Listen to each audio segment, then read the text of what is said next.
నమస్కారం. దీనికి ముందు వీడియో పెట్టా కదా నూకరాజు ఫ్యామిలీకి సంబంధించి. ఆ సాదిక్ కనగాడు ఎవడో ఏంటని ఎంక్వైరీ చేస్తుంటే అండి, వాడు మనిషి కాదండి. వాడిని ఎన్కౌంటర్ చేయాలని నేను డిమాండ్ చేస్తున్నా. వాడు బతకడానికి హక్కు లేనివాడు. వాడిని భూమి మీదగా ఉంచొద్దు. చంద్రబాబు నాయుడు మార్క్ ఎన్కౌంటర్, సాదిక్ కనగాడు రేపు మార్నింగ్ శవమే కనపడతాడు. అలా కనపడలేదు అంటే పవన్ కళ్యాణ్ పిఠాపురం నియోజకవర్గంలో ఇంత దారుణం జరిగింది అంటే మరి పవన్ కళ్యాణ్ గారు చూడండి ఒకసారి, మీ నియోజకవర్గంలో పిఠాపురంలో పంచాయతీ శాఖలో మీ మినిస్ట్రీ అది కూడా దానిలో ఏఈగా పనిచేసినటువంటి నూకరాజు కుటుంబాన్ని వాడు వచ్చి వేధించి సౌజన్యని మతం మారమని చెప్పి ముస్లిం మతంలోకి మారాలని చెప్పి తనతో ఉండాలని చెప్పి ఆమెను తిడుతూ కొడుతూ పిల్లోడైన కార్తికేయ రెడ్డిని వాడు బెదిరించి చంపుతుంది బెదిరించి నూకరాజు భార్య మీనా సౌజన్య ముగ్గురు కూడా నదిలో పడి చనిపోయేలా చేసాడంటే వాడు మనిషేనా? మతోన్మాది కాదా? అటువంటి బతికే హక్కు ఉందా? ఇక ఈ పిల్లోడు చిరంజీవి కారణజన్ముడు అదృష్టవంతుడు నిజంగా. ఆ పిల్లడు చనిపోవాలని కోరిక లేదు. బట్ ముందు నూకరాజు తర్వాత మీనా దూకారు. ఆ తర్వాత వాళ్ళ అమ్మ సౌజన్య దూకపోతున్నప్పుడు ఆమె చేయి పట్టుకుని పిల్లోడు ఉన్నాడు, ఆమె దూకేసింది. బట్ ఈ పిల్లోడు ఏం చేశాడు? చనిపోవాలని ఇది లేదు కాబట్టి గ్రిల్స్ పట్టుకున్నాడు. బట్ ఏలాడుతున్నాడు. ఈరోజు చుట్టుపక్కల వాళ్ళు గమనించారు, పోలీసులు చెప్పారు. ఇంతలో ఆ పిల్లడు పాపం జారి కింద పడిపోయాడు. ఆ పిల్లడికి బతకాలని ఉంది, ఆ పిల్లడికి ఈతొచ్చు, అండ్ ఆ పిల్లడికి ఆ దేవీ దేవతల యొక్క ఆశీస్సులు ఉన్నాయి. దాంతో గంటన్నర సేపు ఆ నదిలో తేలియాడుతూనే ఉన్నాడు. పైన మునగలేదు, ఈతొచ్చు కాబట్టి ఎలాగల. అండ్ పిల్లడు వెయిట్ తక్కువ.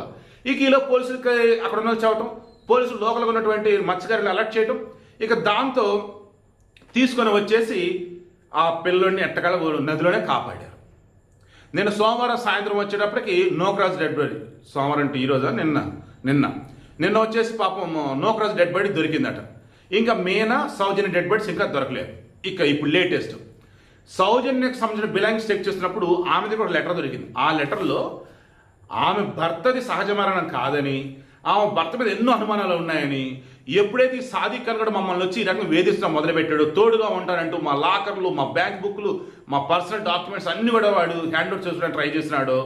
అప్పుడు ఇంకా మాకు అర్థమైంది వీడే నా బొంగుడిని చంపాడని చెప్పేసి. ఎందుకంటే ఎన్నో అనుమానాల మధ్య మా భర్త చనిపోవడం జరిగింది, వాడే చంపాడు నా భర్తని చెప్పేసి కంప్లైంట్ ఫార్మాట్. నాకు ఇప్పటికీ అర్థం కావట్లా. పిఠాపురం నియోజకవర్గంలో పంచాయతీ శాఖలో ఏఈగా పనిచేస్తున్న నూకరాజు గారు 60 సంవత్సరాల వయసు, ఎంతో ఎక్స్పీరియన్స్, మంచోడంట మనిషి కూడా, కంప్లైంట్ ఎందుకు ఇవ్వాలా పోలీసులకి? కాకినాడ పోలీసులకి ఇచ్చారా? ఇవ్వలేదు. పిఠాపురం పోలీసులకు ఇచ్చారా? ఇవ్వలేదు. కంప్లైంట్ ఎందుకు ఇవ్వాల? పోనీ పై అధికారులను కలిసారా? కలవల. పోనీ పిఠాపురంలో పవన్ కళ్యాణ్కి సంబంధించిన ఎమ్మెల్యే క్యాంప్ ఆఫీస్ ఆడ కలిసారా? అది చేయాల. పోనీ కాకినాడ ఎంపీ ఆఫీస్ అలా చేయాలి. ఎవరు అధికారులను కలవలేదు, పొలిటీషియన్స్ కలవలేదు, వాళ్ళ డిపార్ట్మెంట్ ఉన్నటువంటి అధికారులకి చెప్పింది లేదు. అంటే ఆ సాదిక్ కనగాడు ఏదో చూపించడం భయంకరంగా బ్లాక్మెయిల్ చేశాడు. ఏ మాత్రం ఎవరికైనా కంప్లైంట్ ఇస్తే మాత్రం పిల్లడి సొంతను బెదిరించాడు వాడు మనిషిని అసలు. సౌజన్య లెటర్లు కూడా క్లియర్గానే మెన్షన్ చేసింది. ఆమె దగ్గర ఒక లెటర్ దొరికితే అందులో నా భర్తని వాడే చంపాడు, నాకు ఎన్నో అనుమానాలు ఉన్నాయి, ఇప్పుడు నేను మతం మారమంటున్నాడు, నా బిడ్డను చంపుతామంటున్నాడు, నాతో ఉంటా అన్నాడు, మా విలువైన ఎన్నో వస్తువులు కూడా వాడే తీసుకున్నాడు ఇప్పుడు అని చెప్పేసి ఆమె దగ్గర లెటర్. ఇది గమనించాడు భాస్కర్ రెడ్డి, దట్ మీన్స్ సౌజన్య వాళ్ళ మామ కార్తికేయ వాళ్ళ తాత కంప్లైంట్ ఫైల్ చేశాడు. మా అబ్బాయిని చంపింది వాడేని, హత్యాత్మక కేసు నమోదైంది, ముగ్గురు చనిపోయిన కారణం వాడే. అండ్ ఆ పిల్లడు, బతికిన పిల్లడు కార్తికేయ రెడ్డి మొత్తం చెప్పాడు. వాడు సాదిక్ కనగాడు ఇంటికి ఎందుకు వచ్చేది, ఎలా కొట్టేది ఏంటి మొత్తం చెప్పాడు. మొత్తం జల్లిడ పడుతున్నారు ఏపీని. సాదిక్ కనగాడు దొరికే వాడిని చంపేస్తారు. బట్ ఐఎమ్ షూర్ ఎందుకు వీరిని ఈ రకం బెదిరించాడు, ఎందుకు మతం మారమని వేధించాడు, అసలు ఆ జగదీశుడు ఎందుకు చంపాల్సి వచ్చింది, అసలు వీడు వెనక ఎవరున్నారు, అండ్ ఒక్కడికి ఇంతగా ఒక ఫ్యామిలీ మొత్తం ఎందుకు భయపడింది, ప్రభుత్వ ఉద్యోగం కూడా ఎందుకు భయపడ్డాడు. నిజం మిస్టరీ లాగా నాకైతే మాత్రం అంతకెలా భయపెట్టాడు అసలు వాడు. మనవాడిని చంపుతాని చెప్పి అంత దారుణంగా భయపెట్టినా కానీ నేను ప్రభుత్వ అధికారి దగ్గర మొత్తం చెప్పాల్సిందే కదా. పవన్ కళ్యాణ్ నియోజకవర్గం జరగడం నిజంగా ఊహించలేకపోతున్నా.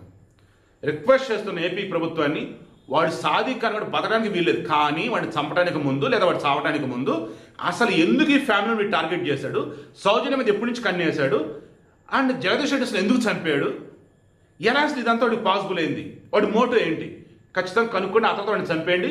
రిక్వెస్ట్ చేస్తూ ఉన్నా, 80% వాడు బతకడానికి వీల్లేదు.